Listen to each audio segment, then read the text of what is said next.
திருச்சிற்றம்பலம். தென்னாடுடைய சிவனையை போற்றி, எந்நாட்டவருக்கும் இறைவா போற்றி. அனைவருக்கும் வணக்கம். நாம இன்னைக்கு ஜூலை மாத பலன்களை பத்தி பார்க்க போறோம். மீனராசி.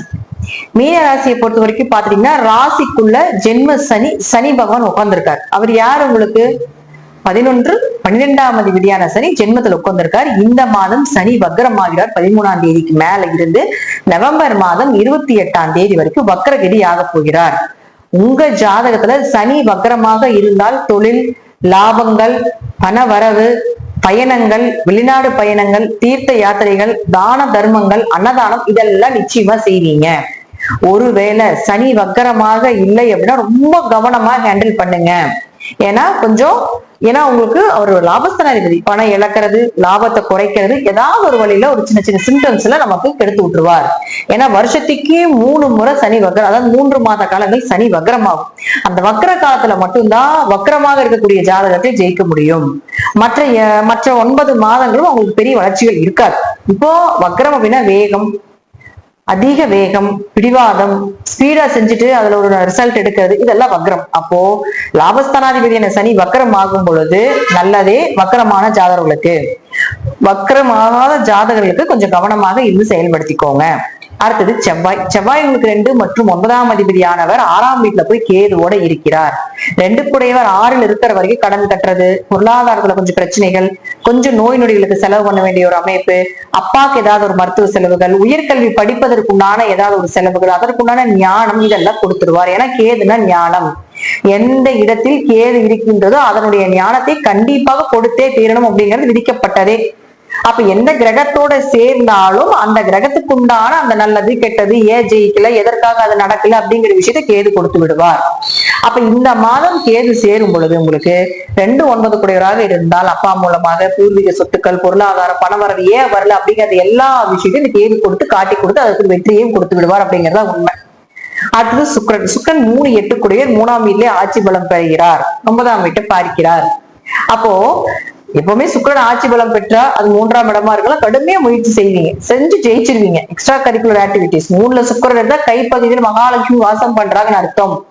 இந்த மாதம் பணப்புழக்கம் உண்டு உங்களுக்கு. எப்படி பணம் ரோல் ஆகும்? கலைகள் சார்ந்த விஷயங்கள், பாட்டு, நடனம், எக்ஸ்ட்ரா கரிக்குலர், ஸ்போர்ட்ஸா இருக்கக்கூடிய எல்லாத்துலயும் வெற்றிகள் கிடைப்பதற்குண்டான வாய்ப்பு உண்டு. அவரே 8ஆம் அதிபதியுமாக இருக்கிறதுனால ஜாதகம் வந்து நல்லா இருந்ததுன்னா 8ஆம் இடங்கிறது விபரீத ராஜயோகம். 8ஆம் இடம் உழைப்பில்லாம திடீர் வரக்கூடிய பண வரவு.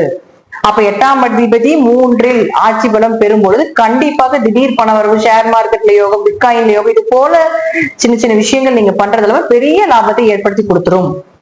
ஜாதகம் சரியில்லைன்னா பணம் கொடுக்கல் வாங்கல கொஞ்சம் கவனமாக இருந்து கொள்ள வேண்டும். இன்வெஸ்ட்மெண்ட் பண்ணாம இருக்கிறது நல்லது உங்க ஜாதகம் தசாபுத்தி கிரகங்கள் ரீதியாக. அடுத்தது புதன் வந்து 4, 7 கூடையவராகி 5ஆம் வீட்டுக்கு வரப்போகிறார். அப்ப வீடு, மனை, சொத்துக்கள், திருமணம் சார்ந்த விஷயங்கள் கைகூடி வர்றது, பார்ட்னர் போட தொழில் பண்றது, ஒரு நிம்மதி, அவர்கள் மூலமா அவருக்கு லாபங்கள் ஏற்படுத்துறது, ஆரோக்கியம் சிறப்பாக இருக்கிறது, தாயினுடைய ஆரோக்கியம் சிறப்பா இருக்கிறது, இதெல்லாம் 18ஆம் தேதி வரைக்கும் நடக்கும். அந்த 18ஆம் தேதி புதனும் வக்ரம் பெறுகிறார். ஆகஸ்ட் மாதம் 11ஆம் தேதி வரைக்கும். அப்ப புதன் வக்ரமாக இருக்கக்கூடிய ஜாதகர்களுக்கு நான் இப்ப சொன்ன இந்த பதில் வந்து இன்னும் அதிகமாகும். இல்ல புதன் வக்ரம் இல்ல அப்படின்னா இது சார்ந்த விஷயத்துல கவனமா இருங்க. குடும்ப விஷயத்துல, அம்மா அப்பா விஷயத்துல, குழந்தைகள் விஷயத்துல, கணவன் மனைவிக்குள்ள, திருமணம் சார்ந்த விஷயத்துல இதெல்லாம் கொஞ்சம் கவனமா இருங்க. இருக்கக்கூடிய இடம் 5ஆம் இடம். அப்ப 5, 7 தொடர்பு ஏற்பட்டா வீட்டுல ஒரு குழந்தை, மழலை செல்வம் ஏற்படும். அதிர்ஷ்டமான கணவர் அமைவாங்க, அதிர்ஷ்டமான மனைவி அமைவாங்க, எதிர்பார்த்த வடன் கிடைக்கும் அப்படிங்கறத எடுத்துக்கலாம். வக்ரம் இல்லைன்னா 18ஆம் தேதிக்கு முன்னாடி இந்த விஷயம் செஞ்சிருங்க. வக்ரமாக இருந்தா 18ஆம் தேதிக்கு மேல ஆட்டோமேட்டிக்கா இது ஸ்பீடா நடக்கும் அப்படிங்கிற அமைப்பு உண்டு. அடுத்தது சூரியன் 6 கூடையவர். அப்ப 6 கூடையவரான சூரியன் உங்களுக்கு இத்தனை நாள் 4ஆம் இடத்துல இருந்து குருவோட சேர்ந்து சிவராஜ யோகமாக வேலை செஞ்சுட்டு இருந்தது. இப்போ அதுவும் 16ஆம் தேதி வரைக்கும் அப்படியே தான் இருக்க போகுது. அதுல எந்த மாற்று கருத்துக்களும் கிடையாது. பெயர் புகழ், வீடு, மனை, சொத்துக்கள், ஒரு நோய்க்கு ஒரு மருந்துகள் செலவு அதிகமாகிறது, ஒரு கடன் வாங்கி வீடு கட்டக்கூடியது, லோன் வாங்கி வீடு கட்டக்கூடிய அமைப்பு இதெல்லாமே ஏற்படுத்தி கொடுத்துருவார். அடுத்தது இந்த சூரியன் புதனோட சேர்ந்து புதாதிபதி யோகமாக வேலை செய்யும். நல்ல படிப்பு, நல்ல குருமார்கள் அமைவது, குலதெய்வத்தினுடைய அனுகிரகம் கிடைப்பது, படிப்புக்குண்டான வேலை, படிப்புக்குண்டான அடுத்த கட்டத்துக்கு போறது, அடுத்த ஸ்டேஜுக்கு போறது.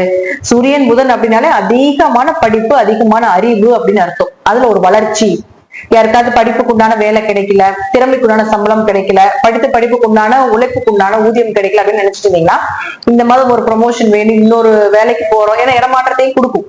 இன்னொரு இடத்துக்கு போறோம், வேற கம்பெனிக்கு போறோம், வேற காலேஜ் போறோம், வேற ஸ்கூலுக்கு போறோம் அப்படின்னு நினைச்சிருந்தீங்கன்னா தாராளமாக இந்த புதன் அதை செயல்படுத்தி கொடுப்பார்.